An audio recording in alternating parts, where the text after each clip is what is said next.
My guest today is Jess Alfreds, the founder and director of Carolina Kids Co-op, a microschool that started in Myrtle Beach, South Carolina in 2022 and has now grown to 20 schools in 5 states. Carolina Kids Co-op, CKC, has a unique philosophy that blends secular academics and social emotional learning with a focus on outdoor education. Jess Alfreds, welcome to the Little Liberated podcast. Thank you so much. Thanks for having me. I'm so happy to have you here. I'm thrilled to hear about your co-op and its expansion in really record time, just starting in 2022 and now multiple locations sort of independently run within this larger network of co-ops. And I want to hear all about that, but let's start with a little bit of your backstory, Jess, of how you got interested in alternative education, microschooling, kind of what led you on to this path that ultimately um, I guess, sort of culminated maybe in 2022 with creation of CKC. Sure. Well, you know, when COVID happened, I was living in Connecticut and my daughter was, going to school and I was running a catering business. So, this isn't my first business. I had my own food business before that. And then COVID happened and everything was sort of upside down.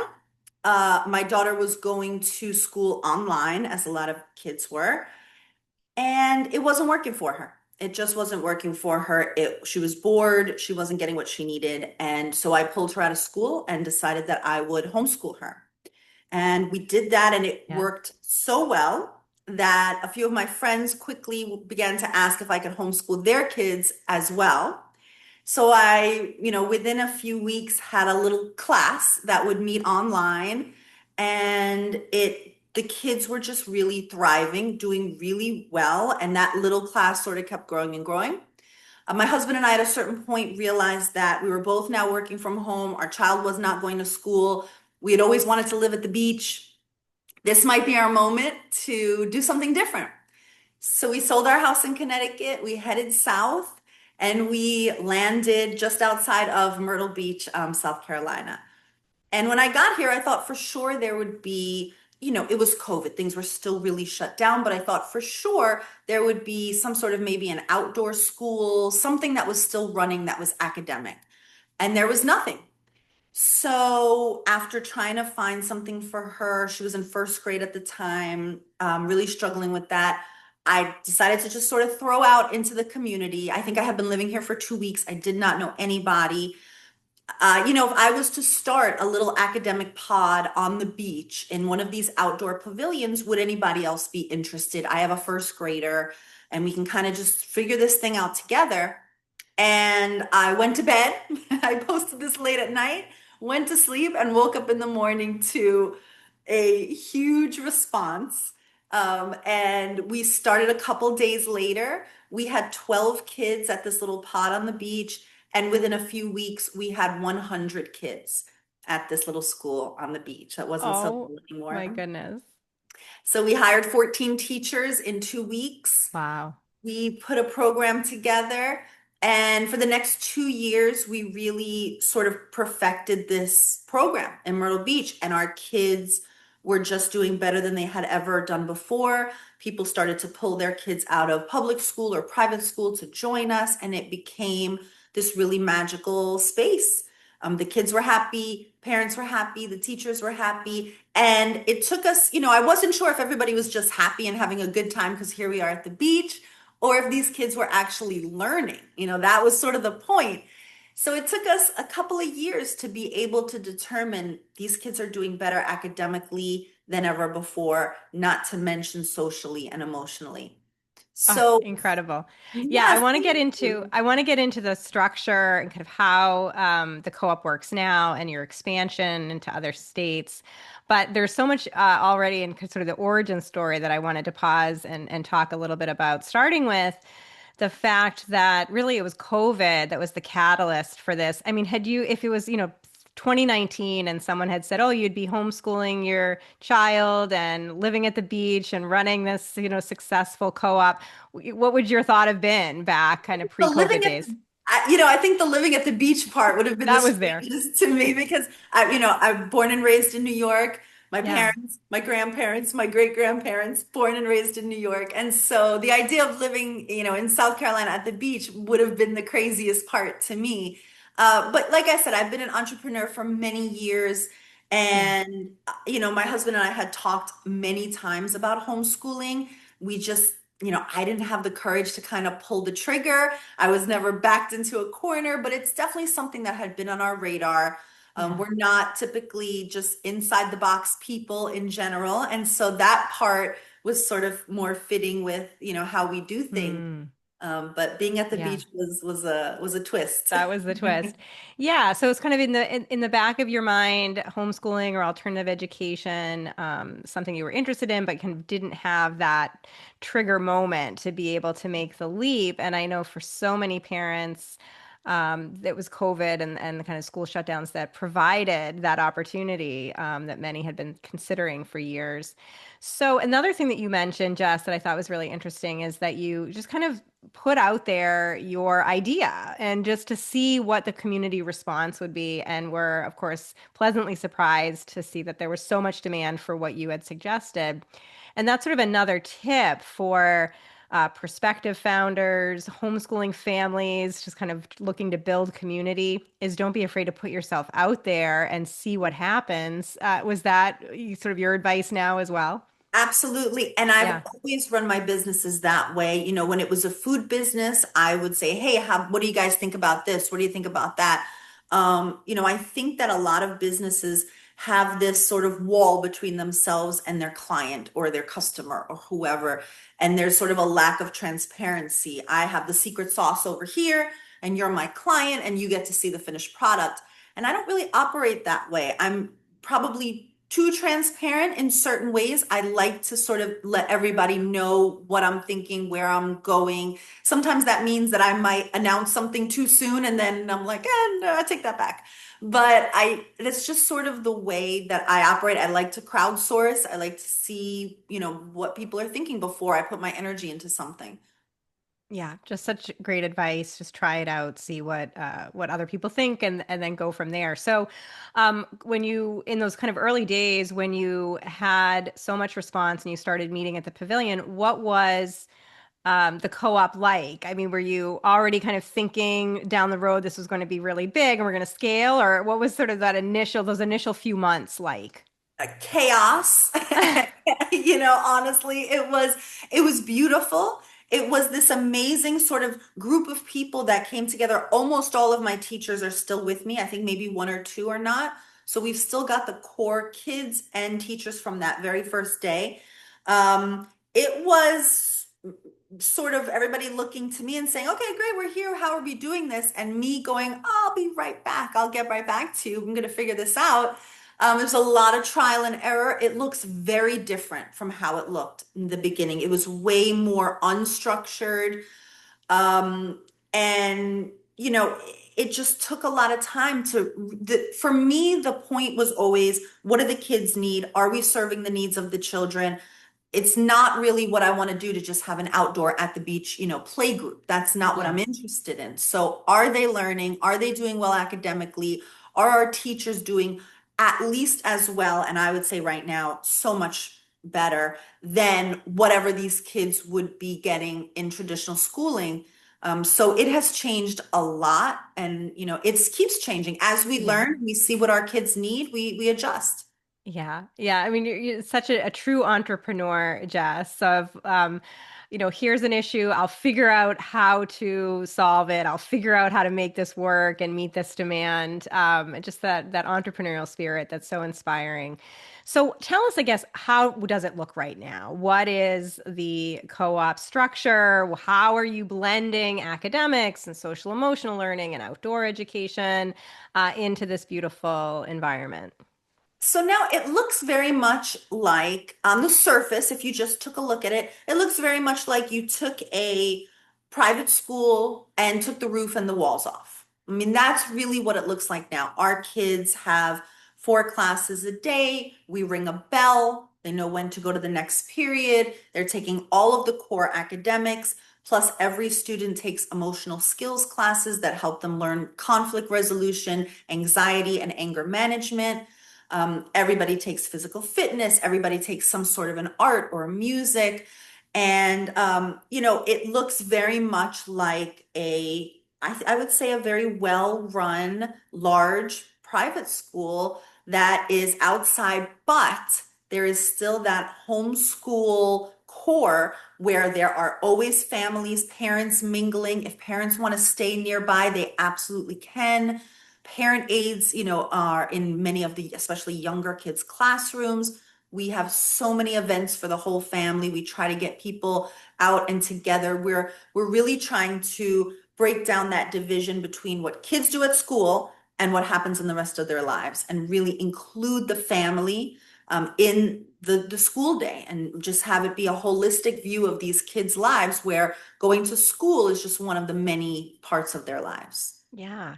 And so you said 4 classes a day, bells, kind of shifting the time between periods. But this is all happening in like a public pavilion, or what is the setting? Yes, so we operate in public parks, Yeah. and right now we have some days are at one park in our area, other days are at a different park, just in a different part of town. Try to make it help out, families who live on one end of town or the other. So we try to move around a little bit. But yes, public parks within a park pavilion. It isn't easy to get permission for things like that. So that is a big struggle, to get that done, but we've gotten there. And I Mm. think that the town and the city really see what we're doing, see the good in what we're doing, and that we're just offering this great program. We clean up, we, leave the park better than we found it every day. And that's really core, important part of, how we view it, and we think that we're making these parks, so much better. Mm. So you're meeting how many days a week? What is the sort of enrollment options for families? So at Myrtle Beach, at our sort of flagship Mm. location, it's a 5-day-a-week program. One of those days is arts and electives. 3 of those days are core academics, and one of those days is our homesteading program, where we visit different farms and private homesteads around the county and teach kids about building shelters and gardening and canning food and all that great life skills kind of stuff. We have, as you said, 21 locations. And so each one of those is run differently. Some meet 3 days a week, some meet 2 days a week. And that's sort of the beauty of it, that each director for each location gets to create their culture and their community and meet the needs of their community. So some want to meet more, some less, some have more electives, some have more academics, and Yeah. it looks different everywhere. And you have hired educators who are running the classes. You said, though, that kind of family element of homeschooling is really important. But are families, particularly parents who might have to work or have other engagements, are they able to have their kids attend the co-op and then be not have to be there, which is sort of kind of the characteristic of traditional homeschool co-ops? But how is yours different or similar? Yeah, so ours is a case by case basis. We do allow some children to be dropped off, older children. Yeah. Again, each co-op, totally different rules for that. So some allow it, some don't. Some allow it for older kids, not for younger kids. Really depends on the community, depends on the child.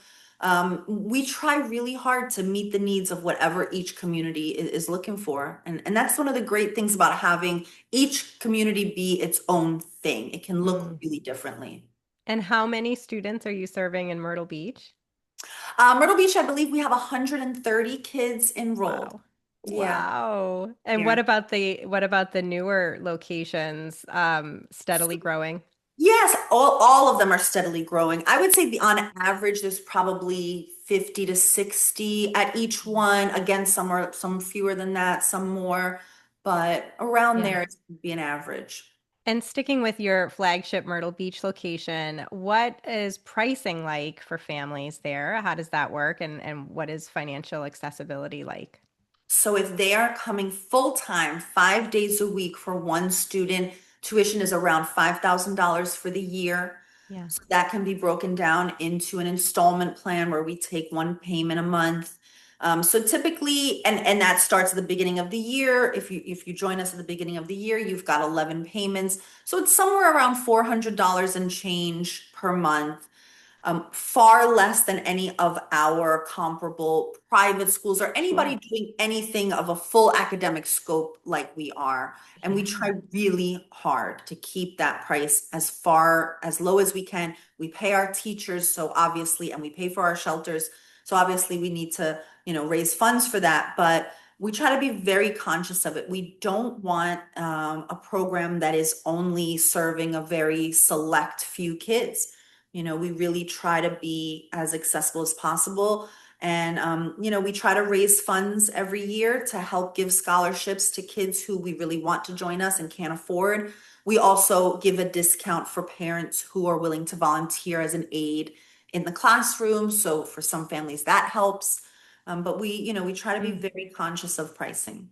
And what about for you as an entrepreneur? Is this a financially sustainable small business for you? Absolutely, Amazing. absolutely. Yeah, Yeah, it is. And with of course with all of our locations, that certainly helps me. sure. It's taken a long time. Myrtle Beach is the least profitable of all of the different branches because there's so much that goes into it. I think because it's our flagship, it's so large, we're paying so many teachers, and we really want that to be the example. So it's Mm. an expensive location to run, but it is absolutely lucrative for, each director Yeah, is making a profit. Each one of our locations is turning a profit, even our brand new ones. So it great. definitely works.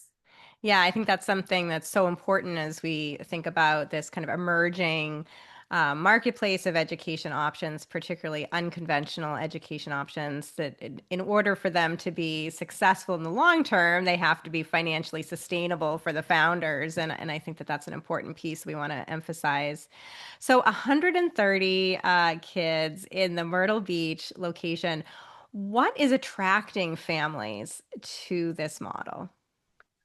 I think what we hear from families is, and we hear it too much to ignore, is this is what everybody's looking for. If we Mm. had to redesign school without having any model to look at, we're looking for a place that our kids are really valued for who they are. It's a top priority for us to make sure our kids know we want them to be unique. We want them to be exactly who they are. They do not have to fit into a box with us.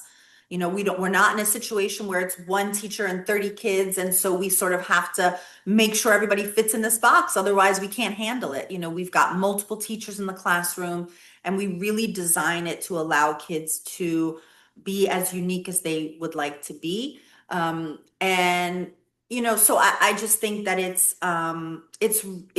of course, outdoors. Kids are running around. They get to move around a lot, which is, of course, a Yes. great criticism of traditional schooling. They have a full hour for recess.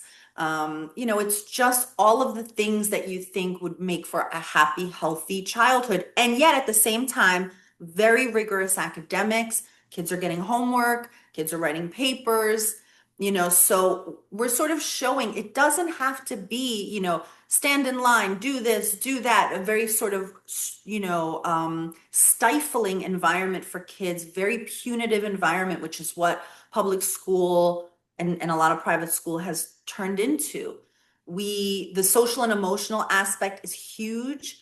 I think what we see when kids are pulled out of public school to join us is that their academic skills are there, but they're buried under their anxiety and their stress and all of the emotional stuff that they're dealing with. And when we clear that away, when we make them feel supported and we take a holistic view of these kids, all of a sudden they're not so bad at math and they can learn to read and they can, achieve all these academic milestones. They just need to feel treasured and special, and that's what we do, I think, the best. Mm. So I have to ask you about weather, Jess, in Yeah. Myrtle Beach, right? Because you are an outside program, although you have pavilions and shelters, but still Myrtle Beach can be wet. Oh, yeah. And I know last year you had a little bit of snow. I have an aunt and uncle who live in Myrtle Beach who I visit regularly. So I'm excited to come meet you in person and see your space up close at some point. But weather can be unpredictable. How do you manage that? And I guess how would you recommend others who might be interested in creating an outdoor-based school deal with weather and all that comes with it? Well, we have a couple of different options. So, like you said, we do have covered pavilions. If we just have a little bit of drizzle, if we have a light rain, we're still out there. We're good. Our kids are thrilled. They're splashing in puddles. They're happy. If it's dangerous, if there's lightning, then we typically go virtual. Mm, So we have a very well set up virtual program that we are able to jump into at a moment's notice. Each teacher has their own virtual classroom. So the kids would do exactly what they would do in person. I've got math first period. I'm going to join this link. They have all the information in advance so that at any point we can go virtual. And so they're just going to their regular class at the regular time. Their teacher's there. And for younger kids, kids who are like 6 and younger, we would typically the night before send a project for parents or whoever to do at home with the child, since it's a little hard to hold their attention virtually.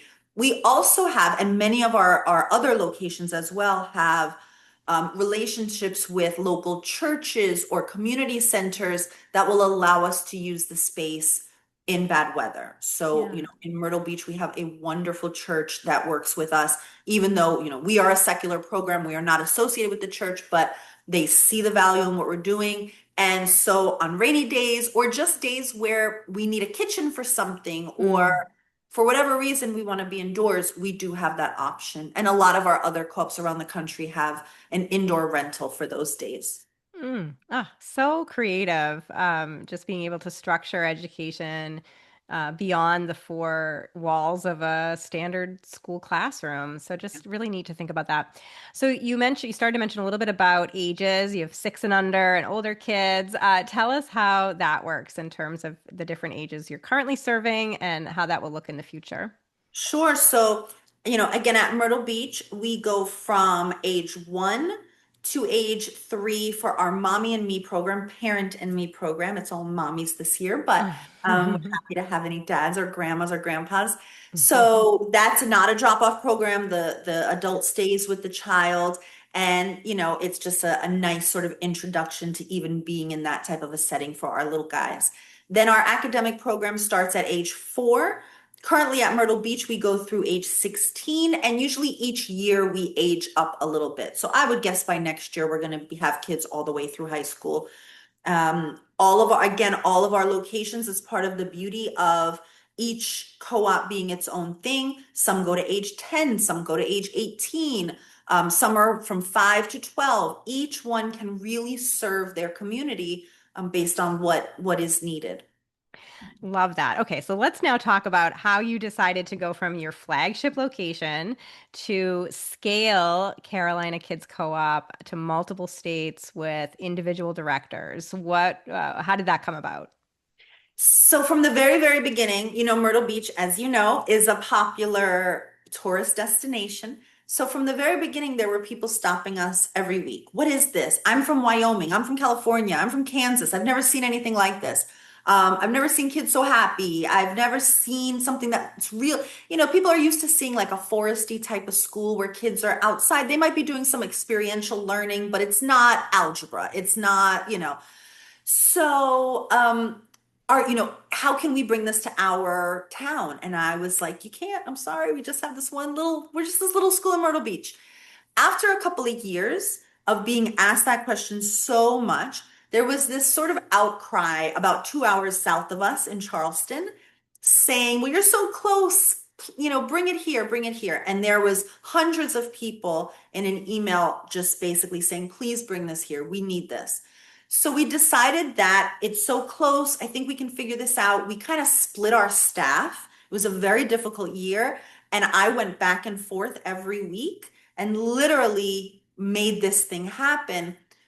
We realized pretty quickly that A couple of things. Number one, the magic is transferable. It works. It was great there too. And we were able to kind of bring that CKC feel to another location. We weren't sure if that was going to work, but also that this model is not sustainable. Obviously can't be in Wyoming and I can't be in Kansas and I can't even be in North Carolina. So we need to figure out another way. I always knew that there were two communities I wanted to serve. One was, of course, the children, but two were the women who I was meeting along the way in my homeschool journey, who were some of the smartest, most capable women that I had ever known, most of whom had never worked an official job outside the home in their lives. They had kids, they became homeschool parents, and it's incredibly hard to be a homeschool mom and hold down a job. And I started to think if I can figure out a way to employ homeschool moms to give them ownership of their own business, I'm really knocking a few things down here. And so that is the way we went. I decided that what I would do is to look for really amazing homeschool parents in each town that was interested and train them, give them curriculum, give them all of the back end stuff, and let them just sort of fly and create their community.